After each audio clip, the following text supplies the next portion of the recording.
Bonjour à tous et bienvenue à l'étain, ce métal si noble qui donne une touche d'élégance incroyable à n'importe quel intérieur.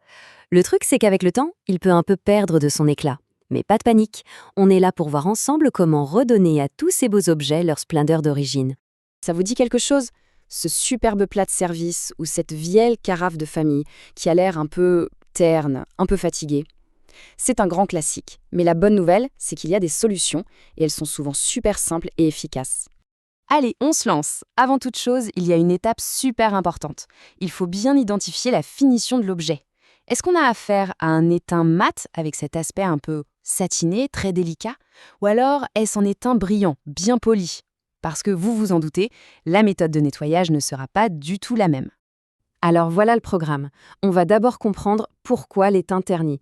Ensuite, on verra le nettoyage de tous les jours, puis comment s'attaquer aux tâches plus coriaces. Et pour finir, la touche de polissage et bien sûr, le plan de bataille pour protéger tout ça sur le long terme. Ok, première étape, pourquoi ce métal change-t-il d'aspect au juste? C'est simple. Si on comprend le pourquoi du problème, on saura bien mieux comment le régler et surtout, on choisira la bonne méthode pour le restaurer. Alors voilà le truc super important à savoir. L'étain, ça ne rouille pas. Non, non, pas comme le fer. En fait, il s'oxyde. C'est une petite réaction chimique avec l'air, l'humidité, et hop, ça crée cette patine un peu grisâtre qui lui fait perdre sa brillance. Et c'est justement ça, cette oxydation, qu'on va apprendre à éliminer. Tiens, une petite anecdote assez fascinante. Pour vérifier si une pièce est bien en étant véritable, il y a une astuce. Si on la plie, mais alors très très légèrement, on peut parfois entendre un tout petit craquement. C'est ce qu'on appelle le fameux cri de l'étain. C'est un signe qui ne trompe pas, un vrai gage d'authenticité, une petite astuce de pro. Bon, assez théorie, passons à la pratique.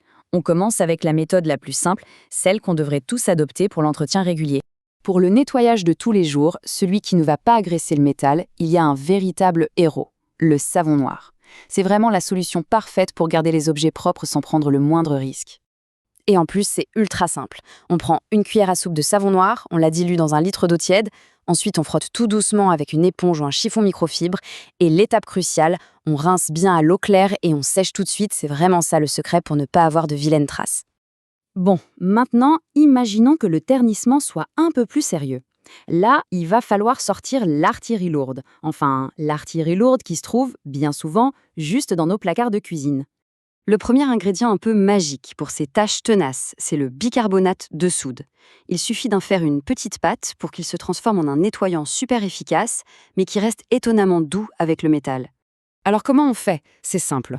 On mélange 3 cuillères à soupe de bicarbonate avec un tout petit peu d'eau tiède juste pour obtenir une pâte. On applique ça sur la zone tachée et on laisse agir, 10 à 15 minutes.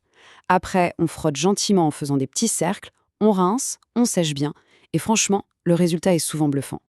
Mais attention, le bicarbonate n'a pas le monopole. Il y a d'autres options super efficaces. On a le vinaigre blanc, le duo de choc citron et sel, la cendre de bois pour une méthode un peu plus ancestrale, on va dire, ou même une pomme de terre avec du blanc de meudon. Ce tableau, c'est un peu notre guide pour choisir la meilleure arme secrète. Pour une petite oxydation légère, hop, du vinaigre blanc, c'est facile et ça marche super bien. Si c'est vraiment bien oxydé, là, le mélange citron et sel sera beaucoup plus costaud, même s'il faut y aller un peu plus doucement. C'est vraiment pratique pour savoir quoi utiliser et quand. Voilà, l'objet est tout propre. Maintenant, place à l'étape la plus satisfaisante, celle qui donne le waouh final, le polissage, pour faire ressortir toute la brillance. Pour ça, on a 3 options. La plus simple, un bon chiffon microfibre propre et sec. Pour un éclat plus intense et qui va en plus protéger, quelques gouttes d'huile de lin, c'est magique. Et puis, il y a l'astuce de grand-mère, un peu surprenante j'avoue, du papier journal froissé. C'est un polissage tout en douceur qui donne un brillant incroyable. Bon, nettoyer c'est super, mais prévenir c'est encore mieux, non? Voyons maintenant comment on peut protéger nos objets en étain pour que les grands nettoyages soient de plus en plus rares. Alors là, attention, il y a des choses à ne jamais faire.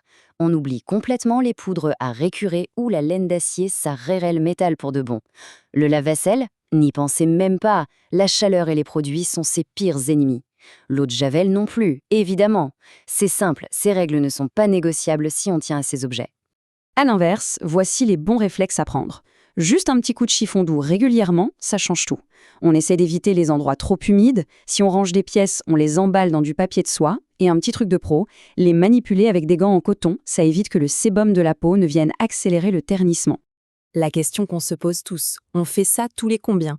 Eh bien, pour des objets qui ne servent pas au quotidien, un petit nettoyage léger tous les 2 ou 3 mois, c'est largement suffisant pour qu'il reste impeccable. C'est une petite routine facile à caler, non? Au fond, cette phrase résume tout. S'occuper de son étain, il ne faut pas le voir comme une corvée.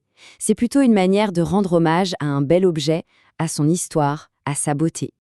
Alors maintenant, la vraie question, c'est quelle est la première pièce que vous allez restaurer? Ce plat hérité de votre grand-mère? Ce pichet trouvé en brocante? Avec tout ce qu'on vient de voir, l'aventure ne fait que commencer.